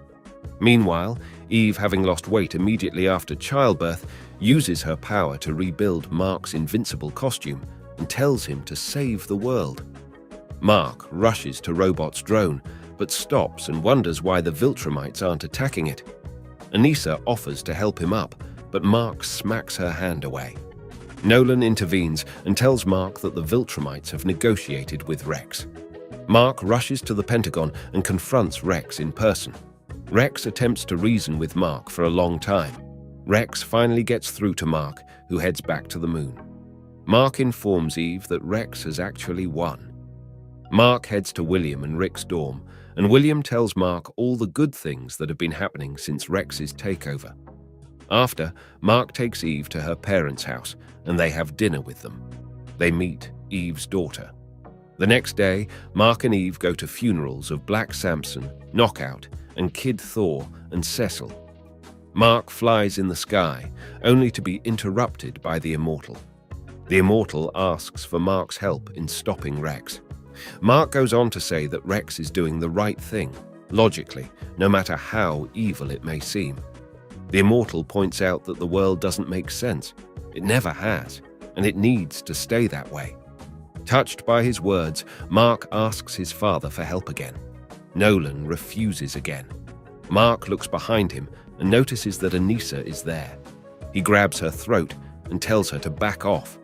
Anissa tells him that she is enjoying this and says that it makes her want to speed up their next encounter. Mark lets her go and goes back to his house. Mark starts to daydream, but Eve gets his attention. He realizes that he won't be able to stand aside and let Rex take over, but he also takes into account that he is a father now. He suggests that they leave Earth instead, so their child won't lose their father. Mark heads to the comic stores and buys some comics for the last time. He notices Amber Bennett, happy with another man. He smiles and leaves, only to find Rampage attacking. He saves the people in the vicinity, and Rex's drones intervene. Rex attempts to reason with Mark and asks him to work with him. Mark flies off and meets D.A. Sinclair unexpectedly. Sinclair tells Mark that Rex isn't popular with the Global Defense Agency, and they might be able to fight Rex. Mark heads to see the Immortal and Duplicate at a safe house. Believing Mark and Eve were aiding them, Immoral gets into an argument with Mark. Mark and Eve leave to go see a movie with William and Rick. That night, Eve would attempt to seduce Mark, but Mark refuses, still guilty over what happened with Anissa. The next day, Mark goes to eat with Art and Nolan. Afterwards, Mark says his goodbyes to Nolan and goes to the moon to see his mother. Mark says his goodbye to his mom and goes with Eve to the transport ship. During their journey, Eve decides to name their daughter Terra. Mark agrees to it, saying it's a beautiful name, making another step to fatherhood. Later, Mark, Eve, and Terra arrive in Talescria. The trio is greeted by Alan, with 2 bodyguards beside him. Alan gets a closer look at Terra, commenting that she is cute. Terra punches Alan's eye, and his bodyguards attempt to intervene. Eve puts up a force field, but Alan stops his men from attacking first. Alan remembers that he has a duty to attend to, and that someone else wants to meet them. Oliver arrives on the scene with a new appearance and being much older. They are extremely happy to see each other, and then Oliver offers to cook dinner with his girlfriend. Alan leads Eve and Mark to their new house and then leaves to resume his duties.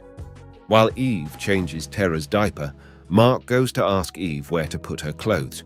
Afterwards, the two fall asleep with Terra. Eve wakes up to put Terra in her crib and attempts to get intimate with Mark. Mark panics and flies into a wall. Eve asks Mark if there's something wrong, only to be interrupted by the arrival of Oliver and his girlfriend, Haluma. They bring groceries in, and Eve directs them to the kitchen. Mark and Oliver go to talk about Haluma.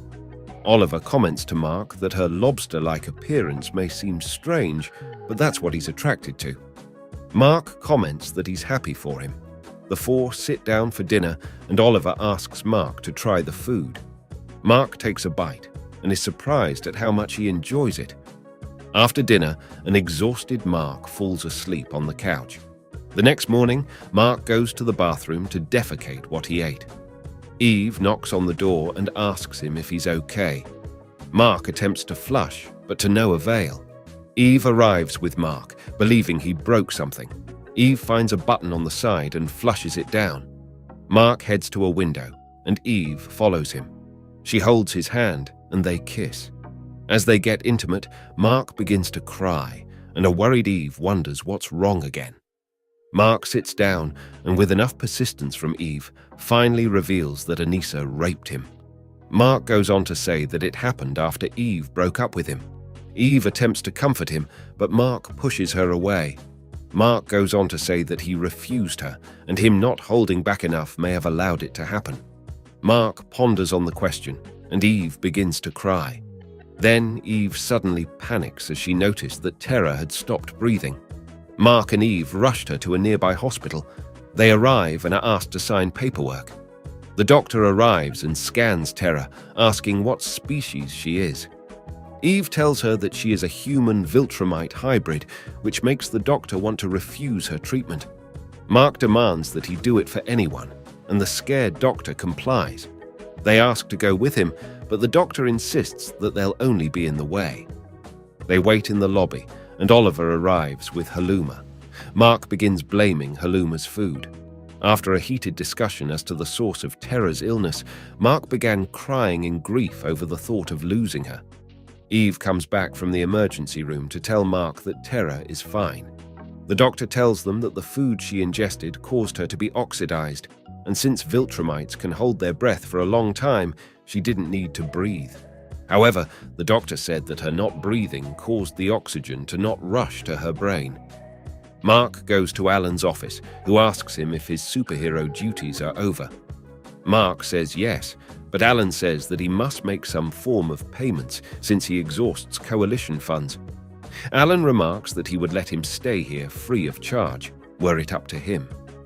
Alan offers him a job as a spy for the coalition. Mark is hesitant, but accepts. He arrives home and finds Eve cooking. Eve tells him that she must eat gelidarian food in order for Terra to be healthy, since the similarities are close to human food. After cleaning and eating, Eve finally talks to Mark about the Anissa situation. Eve asks that Mark doesn't blame himself for it and that they'll work through it together. Eve attempts to kiss Mark, but Mark backs away. Later, they hear a knock on the door, and Alan reveals that he doesn't think Battle Beast will win against Thrag and asks Mark to finish Thrag off while he's weakened. So, Mark and Oliver go to examine the aftermath of the battle between Thrag and Battle Beast on Thraxa. They cannot find either of them, but a local informs them that the flesh of the Battle Beast was burned in a massive celebration. They return to their ship and later find Thresher, Battle Beast's girlfriend, and Space Racer floating around in a debris field in space. The two are given medical attention. Thresher breaks out of her stasis field and attacks the members of the ship in a fit of rage over Battle Beast's death, but is eventually subdued.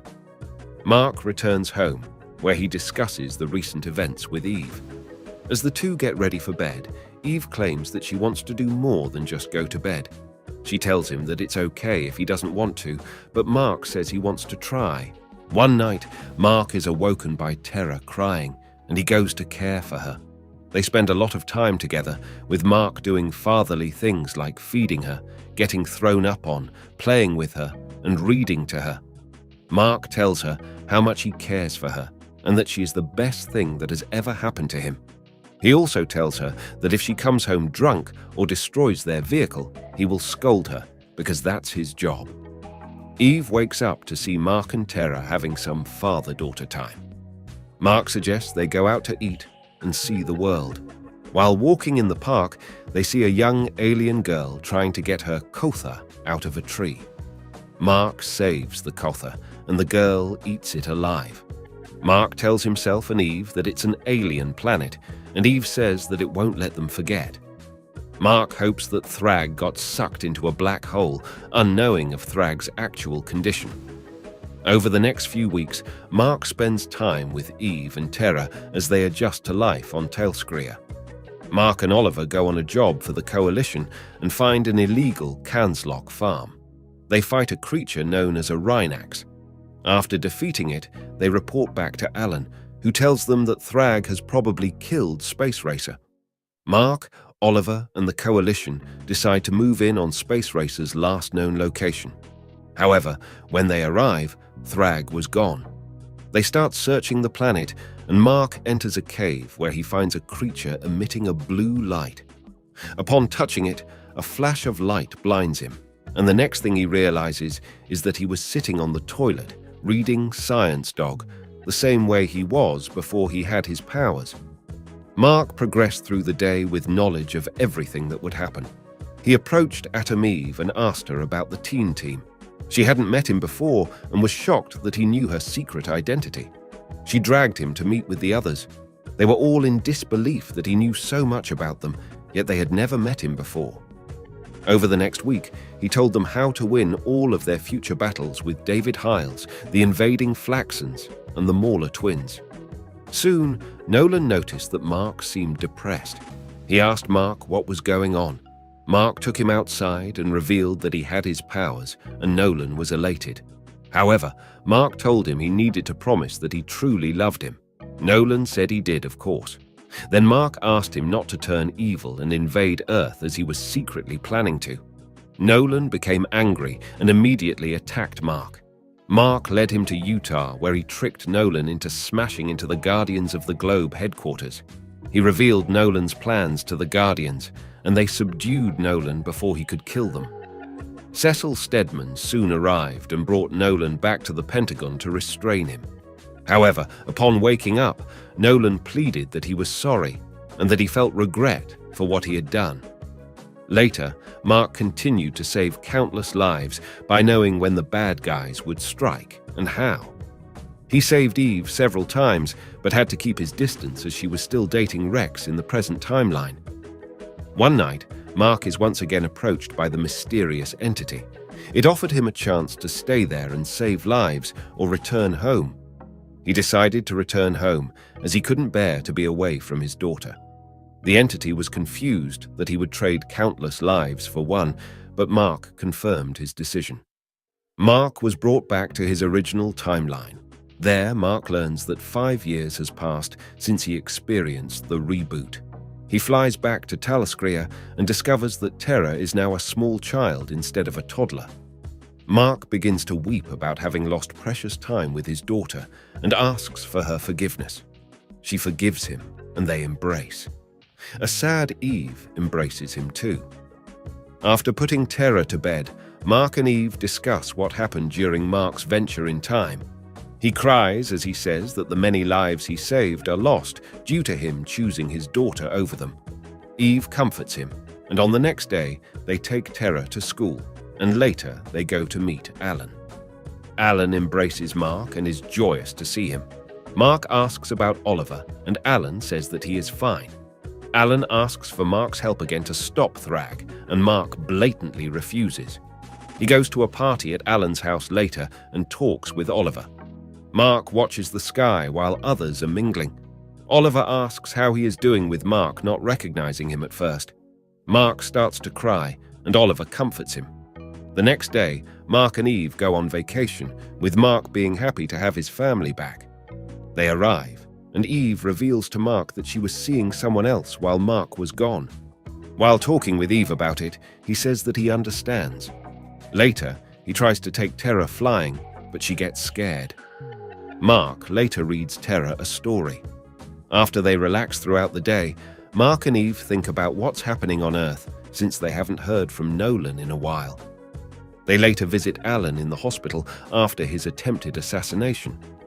Later, Mark, Eve, and Terra visit Nolan and Debbie on the moon, where Mark learns that Nolan and Rex have become friends. Anissa, having heard that Mark is back, tries to talk with him, but gets attacked by Eve and sent away by Nolan. Mark tells Eve later that he doesn't want his parents to know what she did to him. Mark briefly goes to Earth, where he and his father meet up with Rex.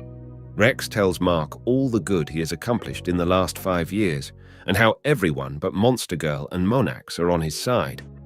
Rex has even managed to sway some villains, such as the Mauler twins, by just giving them what they want, if their desires are reasonable enough. Mark talks to his father privately in outer space, where he says that he still cannot trust Rex after everything he's done. Nolan tries to convince Mark that Rex's leadership is a good thing, but to no avail. After saying goodbye to his parents on the moon, Mark and his family leave. Mark reflects on how strange his life has been, which Eve misinterprets as him passing judgment on her affair with Cubian. Mark apologizes, even though Eve says that she should apologize because she was the one who did something wrong. When they get back to their new home planet, Mark asks Eve if she wouldn't mind hiding out there forever. Suddenly, Mark and his family are then attacked by Onan and Ursal, two of Thragg's new Thrax and Viltrumite children, and the only documented pair of Viltrumite twins. Onan threatens Terra, so Mark attacks him, while Eve takes off with their daughter. Mark then sees them being attacked by Ursal, so he quickly takes down Onan and flies to punch out the sister. Eve convinces Mark to take Terra as he can fly faster. Mark asks Terra to be brave while they fly very fast to get away from Onan. Terra starts to have trouble breathing, so Mark is forced to slow down and fight Onan. Onan manages to get Terra away from Mark, and he drops her. After she falls out of sight, Mark manages to break away from Onan and finds Eve fighting Ursal. Mark knocks her into the ground, and Eve tells Mark that she thinks Terra is still alive. They manage to capture Onan and find Terra next to Oliver's dead body, who was killed by Thrag. Mark asks Thrag to let her go, and Thrag calls his bluff, saying heroes don't kill. Mark surprises Thrag by killing Onan instantly, and in a blind fury, Thrag rips Mark in half. Ursal returns to severely injure Eve and breaks her jaw before Thrag tells his daughter to let them die slowly. Once the two fly away, Eve's powers get unlocked, and Eve uses her powers to heal both herself and Mark. He sees Oliver's dead body, and Eve says that Oliver was already gone, so she wasn't able to heal him. After looking at what happened, Mark changes his mind and says that he wants to defeat Thrag once and for all, and Eve agrees with him. Next day, Oliver's funeral is held, and Mark starts attacking Alan because he blames for Oliver's death, as it was Alan who told Oliver to work with Thrag as a double agent. When their fight starts getting out of hand, Eve intervenes and stops them. Eve tells Mark that he is reckless and attacks him with her powers. So after their fight gets settled down, Mark and Eve decides that they will kill Thrag, but before that, they decided to get married. After getting married, Mark and Eve take off their wedding rings and decide that they will wear them after they have killed Thrag. Next day, Alan goes to Mark's home and tells him that he is responsible for Oliver's death because he put pressure on Oliver, and he accepts it. He also reveals that he made sure that Thrag knew where Mark and his family was, so that Mark may again get involved in the fight against Thrag, but he never expected that Oliver will lose his life. Hearing this, Eve loses control and attacks Alan, but Mark tells her to stop. Mark tells Alan that he can count on him and Eve in their fight against Thrag, but Alan says that Thrag's forces have grown and they have outnumbered their own forces. Alan tells Mark to get help from Nolan and the other pure-blooded Viltrumites who are living on Earth. Mark later goes to talk to his father about this, but Nolan refuses and says that he can't put the life of the remaining Viltrumites in danger. Omni-Man says that everything is his fault because he let Thrag live in the first place, and now he can't risk the future of his people. Next, Mark and Eve get ready to fight, but they don't like their new costumes, so Eve uses her powers to give them their old superhero costumes. They then go to see their daughter, and she laughs at both of them because she thinks that their costumes are silly. Mark and Eve then spend their last night with their daughter, as they don't know when they will see her again. Debbie tells them that she will take care of their daughter. Later, before they leave, they are joined by Alan, Omni-Man, Space Racer, Thresher, and all of their military forces. Alan says his plan of freeing the worlds from Viltrum Empire one by one, but Mark stops him and says that he has a better plan. They attack a planet that is under Thrag's empire, and they easily take over the planet by defeating Thrag's children. They let one of his children escape, and Space Racer follows him so that they can get Thrag's exact location and attack him before he prepares himself. Alan is not sure about his, but Eve and Mark says that they are ready, and they do things like this now because a lot more is at stake right now, and this unusual behavior from those two surprises Alan. Soon, Space Racer shares the location of Thrag's base, and Mark and Alan arrive there with their entire army. Soon, Thrag appears and says that he is impressed. He then commands his Viltrumite children army to attack and bring him the heads of Mark and all his allies. Alan and Mark are shocked after seeing the overwhelming number of Thrag's Viltrumite children. Mark gets attacked by Thrag's children. Their numbers are in thousands, and many of them are dying just after hitting Mark once. They are not as strong as Mark or Omni-Man, but their overwhelming numbers are their advantage. Alan's forces are easily destroyed by them, and very few of them remain. Mark sees Eve fighting and gets terrified at the thought of losing her. Mark rescues Eve and then regroups with Alan and Omni-Man.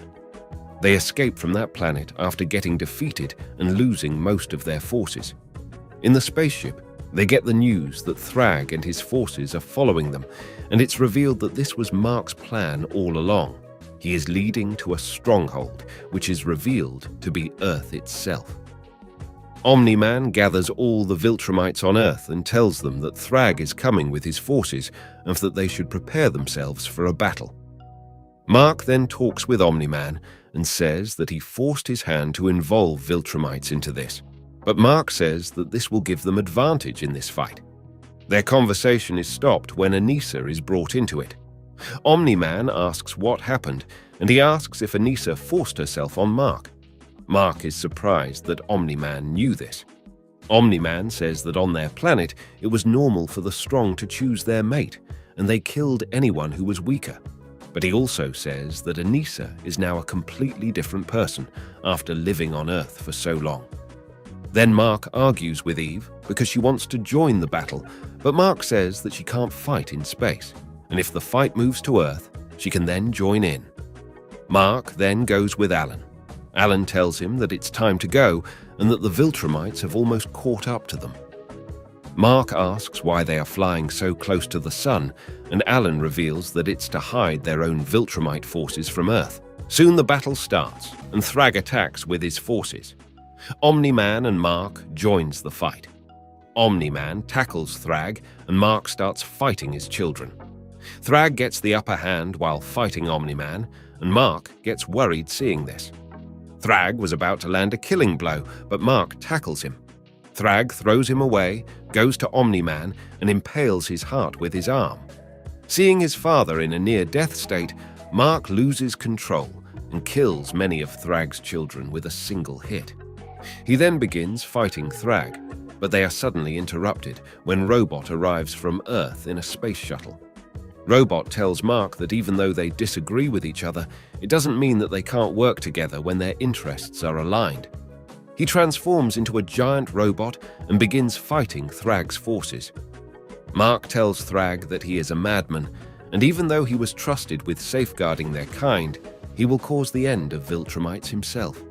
Thrag says he gave up on restoring Viltrum when the pure-blood Viltrumites turned on him, and now can make an endless supply of his hybrid children. He begins grabbing his children, and smashing Mark with them. Every single one of them gets killed with a single hit, but Thrag doesn't care about them as he believes they are disposable. Mark says he won't let him kill any more of his children. He grabs Thrag and pushes him to the surface of the sun. Mark and Thrag fight on the surface of the sun while their clothes are burned off. Mark asks why Thrag is doing all this if he doesn't want to restore the Viltrum Empire, and Thrag says that he is doing this for revenge because he devoted his entire life to protect the Empire, and he can't watch traitors like Mark and Nolan rule it. Thrag attempts to get out in order to kill Mark's allies, but Mark tackles him and takes him even inside the surface of the sun, and now the heat has started to burn off their skin as well. They continue fighting for a long time, and their skin completely burns.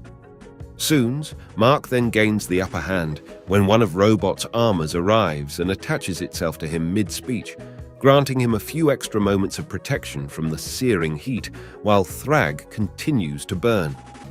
With their fight getting more intense with more and more explosions from the sun, the lava ends up melting the robot armor Invincible is wearing. They end up fighting inches away from the sun as their bodies become even more unrecognizable.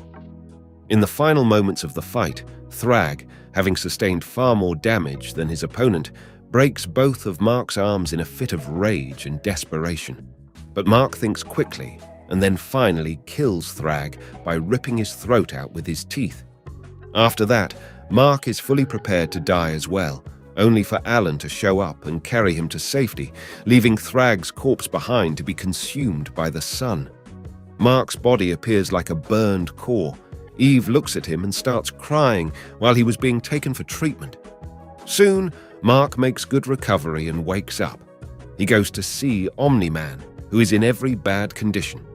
He meets his father, who is in the last moments of his life. Omni-Man says that he manages to dodge Thrag's attack, but his heart was damaged, and now he doesn't have much time. He tells Mark that now it's his time to lead the Viltrumites. Omni-Man tells him to teach compassion to Viltrumites and change them just like he changed him. Mark says that he needs his father to be there with him, and together they can be happy and lead the Viltrum Empire in a better way. But he soon realizes that Omni-Man is already dead. He begins to cry, and Debbie and Terra also walk in and start crying after seeing Nolan's dead body. Later, when Mark makes a full recovery, he talks with Eve about his mother and how she can't deal with Nolan's death. They then talk about Mark leading the Viltrumites. Eve initially disagrees, but is later convinced by Mark. Mark goes to see his daughter, but suddenly Eve rushes in and tells Mark to hurry up. Mark ruses out, and Robot reveals that he has kidnapped the children of all the pure-blooded Viltrumites because he believes that Mark will try to attack him after he assumes the command of the Viltrumites. Mark goes to Earth, while the pure-blooded Viltrumites attack Alan. Eve sees everything and asks Thrag's daughter for their help. Meanwhile, Mark goes to Immortal's home and asks him for his help. Immortal is initially confused, but after Mark explains the entire situation to him, he decided to help him out. Mark then meets all the superhero who survived after Rex took over the planet and told them to help him in defeating Rex. Soon, Mark gathers all of his allies and attacks Robot's base, and Britt believes that this is their best chance is winning. Soon, the pure-blooded Viltrumites attack Mark, as Rex has their children, and they can't fight him. Mark grabs Craig and tells him that he's going to save their children, and he should just pretend to fight, and also tells him to not hurt anyone. The battle continues, and Mark starts searching for Rex. Mark meets Tech Jacket and tells him to go and find the Viltrumite children along with Eve, while he himself searches for Rex. Mark gets beaten by robots. Soon Thrag's daughter comes to his aid and says they are his to command. Mark tells her to stay alive and keep her people alive, much to her happiness. Soon, Mark hears Monster Girl revealing Rex's location. Mark quickly heads there and grabs Rex and takes him into space. There, Mark and Rex talk for a while, and in the end, Mark decides to end his life by impaling his chest. Later, Mark meets with Immortal, and suggests that Immortal takes Rex's place and tries to make the world a better place. Mark shows Immortal Rex's brain, which is in a container, and it can communicate with them. Mark says this will help Immortal and make his work easier. Mark then goes with Eve, and he meets a black man. Eve reveals him to be Anissa's husband, but Mark is shocked when he sees Anissa's son, Marky, who looks just like him. After 2 weeks of seeing his and Anissa's son, a ceremony is held, and Mark becomes the new emperor of the Viltrumites. Mark then goes to talk with his mother, who is visiting his father's grave. They talk for a while, and then Mark leaves for their base on the moon. There Mark talks with Alan. Alan thanks him, but Mark says that their friendship can never be like it was before Oliver's death. Alan understands that this was his mistake and decides to go back, but before leaving, he asks if he can count on Viltrumites and Mark for help in future. Mark says if it doesn't put Viltrumites in danger and if their cause is right, he will always be there to help. That night, Mark receives a call from Immortal, who says that there is a situation that Mark would like to handle personally. Mark and Eve go to Earth, and Eve blames Mark for not talking to his son Marky. Soon, they see a scared and crying Marky, whose Viltrumite powers just surfaced, and it shocked him. Mark takes him into Sky and tells him that he is his father. Marky is shocked and passes out. Eve catches him and takes him to the Pentagon. Mark goes down and sees Mauler twins. He thinks that they are doing something bad, but they reveal that they are helping in the cleanup. They say that they have all the resources and they don't have any reason to work on the other side of the law. Mark goes to Pentagon, and Rex suggests that Viltrumites are like bombs, and when the Viltrumite children will develop powers, they can cause a lot of damage. Mark understands that what Rex is saying is true, so he tells Eve that they should leave Earth. When Mark is preparing to leave Earth with all the Viltrumites, Anissa's husband comes to him and says that he and his children won't be coming with them. Mark then meets his son, and he tells him that he is special. Mark explains the entire history of the Viltrum to Marky, and Marky is surprised to know that he is actually a space alien. Before Mark leaves, he talks with his mother and Anissa's husband. He also told Marky to take care of his father and train his superpowers. After this, Mark leaves along with Eve and all the other Viltrumites. Mark then travels to various planets with his family, and he turns out to be a good emperor. Later, Mark goes to meet Alan, and it's revealed that due to Mark resolving issues in the galaxy, many planets have left the coalition of planets, and Alan wants Mark to stop. This causes a war between the coalition of planets and the new Viltrum Empire, and in the end, the Viltrum Empire comes out as victorious. Alan and Mark talk, and Mark says that coalition is no more needed. Later, Mark and Terra go to see Eve, who is in the last stages of his life. But as Eve was about to pass away, her full powers get unlocked, and she regains her youth, and this ability of her makes her kind of immortal. Mark then travels around the galaxy and helps various alien races with their problems. But one day, Mark gets attacked by his own son. Marky says that he worshipped Mark until that turned into hatred. He says that he feels abandoned and that Mark only loves Terra and hates him because of how he was born. He breaks down and says he could have killed Mark, and how could he come back from that? And Mark says that they have unlimited time and they can fix everything.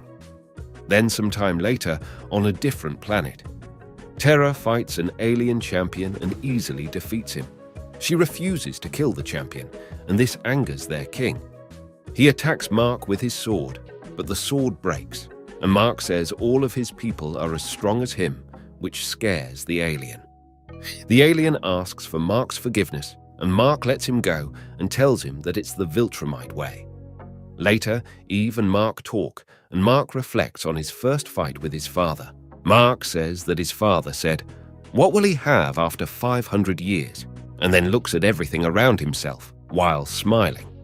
So yeah, that's all for this video, and if you guys enjoyed it, then make sure to get subscribed to this channel